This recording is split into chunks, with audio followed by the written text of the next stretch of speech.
Hello दोस्तों, एक बार फिर से स्वागत है आपका मेरे इस चैनल घोसली गेस्ट प्रोडक्शंस पे। आज मैं बात करूंगा कुछ रिसेंटली हैपन पॉलिटिकल सिनेरियोस के बारे में। जैसे कि आपको पता, पिछले इसी महीने जो एक नई गवर्नमेंट पावर में आया और जो पहले फॉर्मर प्राइम मिनिस्टर थे वो तीसरी बार दोबारा से प्राइम मिनिस्टर बन गए हमारे देश के। तो इस दौरान आपने देखा होगा कि यूट्यूब पे कई सारे जो हैं इन्फ्लुएंसर्स बहुत ज़्यादा मतलब वीडियोस बना रहे थे, कैंपेनिंग कर रहे थे काफ़ी ज़्यादा। कुछ राइट साइड थे, कुछ लेफ्ट साइड थे, खैर।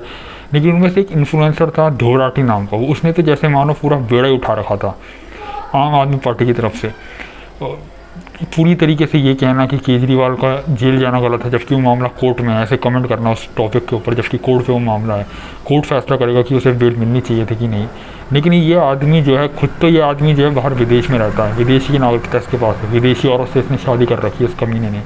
और यहाँ देश में उल्टी सीधे काम करता है। यहाँ जिस तरह की वीडियोज़ ये बनाता है कि क्या हमें हाईवेज़ की ज़रूरत है। अबे साले हरामजादे, खुद तो तू जाके जो है विदेशों में घूम रहा है, खुद तो तूने पैसा कमा लिया, और ये कहना कि देश जो आगे बढ़ा ही ना, हमें हाईवेज़ की ज़रूरत है ही नहीं देश के अंदर। इस तरह की बेवकूफ़ी वाली बातें करना। और हमारे जो प्राइम मिनिस्टर हैं उन्हें इस तरीके से टारगेट करना कि ये आदमी जो है डिक्टेटर है, और इस आदमी पूरी तरह से मोदी मनमानी चला रहा है। इसने विपक्ष के नेताओं के जो है बैंक अकाउंट सीज़ कर दिए। तो किस वजह से सीज़ हुए हैं? वो सीबीआई और ईडीआई की इन्वेस्टिगेशन की वजह से सीज़ हुए हैं। वो नरेंद्र मोदी ने थोड़ा ना सीज़ कर रखे।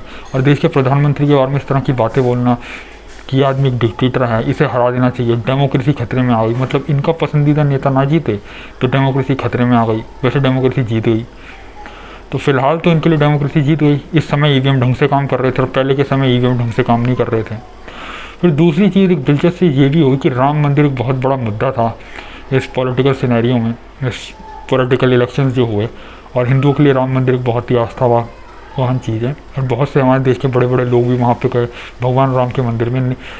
लेकिन जहाँ पर ये राम मंदिर बना अयोध्या में, फैज़ाबाद कॉन्स्टिट्यूंसी के अंदर ही जो है, जो रूलिंग पार्टी है जिसकी बहुत जिम्मेदार माना जाता है जिसे इस कैंपेन के लिए, राम मंदिर निर्माण के लिए, वो वहीं पे हार गई। तो इसकी वजह सीधा ये कि वहाँ पर काफ़ी ज़्यादा मुस्लिम माइनॉरिटी इलाका वो रहा फैज़ाबाद, क्योंकि वो अयोध्या हुआ करता था काफ़ी लाखों साल पहले जब भगवान राम वहाँ हुआ करते थे। इस समय वहाँ पे जो एक मुस्लिम मेजॉरिटी है, जब बाबर वहाँ पे आया तो उसने भगवान राम का मंदिर तोड़ के कि अच्छा ये काफिरों का मंदिर है, इसे तोड़कर उसने अपनी मस्जिद बनाई, उसे अपनी ही नाम पे नाम दिया बाबरी मस्जिद। तो उस दुष्ट राजा ने भगवान राम का मंदिर तोड़ा, वहाँ पे अपनी जो है मस्जिद बनाई।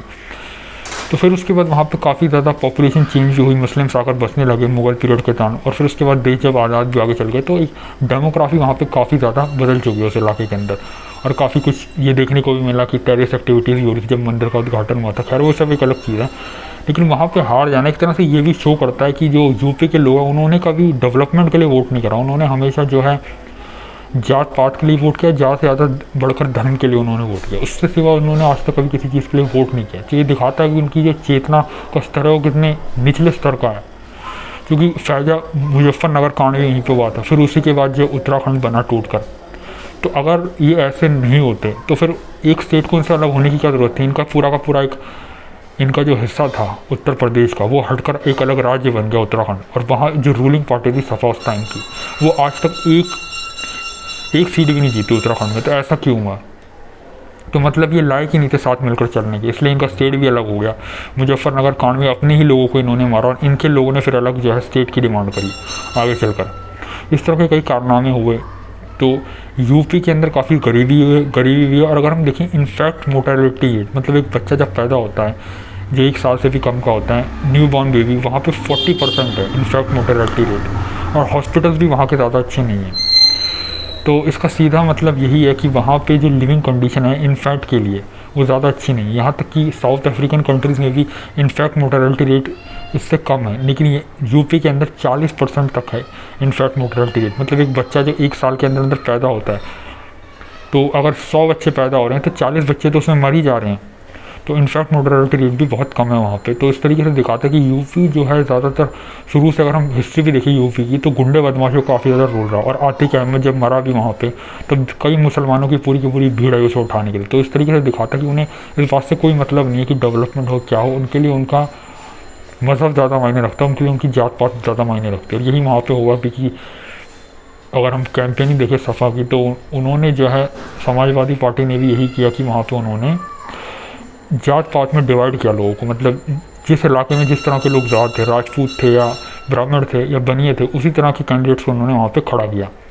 खैर ये सब एक अलग चीज़ हो गई, लेकिन यहाँ देश के अंदर काफ़ी ज़्यादा फंडिंग आई NGOs को और कुछ इन्फ्लुएंसर्स को भी, जिन्होंने काफ़ी ज़्यादा एंटी गवर्नमेंटल स्टांस अपनाया और प्रो अपोजिशन स्टांस अपनाया।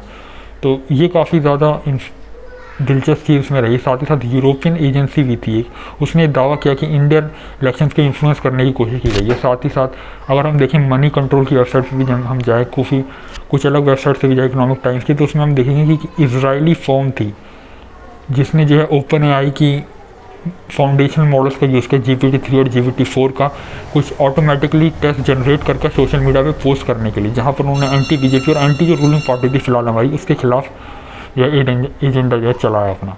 तो ऐसी काफ़ी ज़्यादा चीज़ें हुई, दिलचस्प चीज़ें हुई इलेक्शन के लिए। फ़िलहाल के इस वीडियो में मैं इतनी बात करूँगा, तब तक के लिए मैं और नई वीडियोस लेके आता रहूँगा।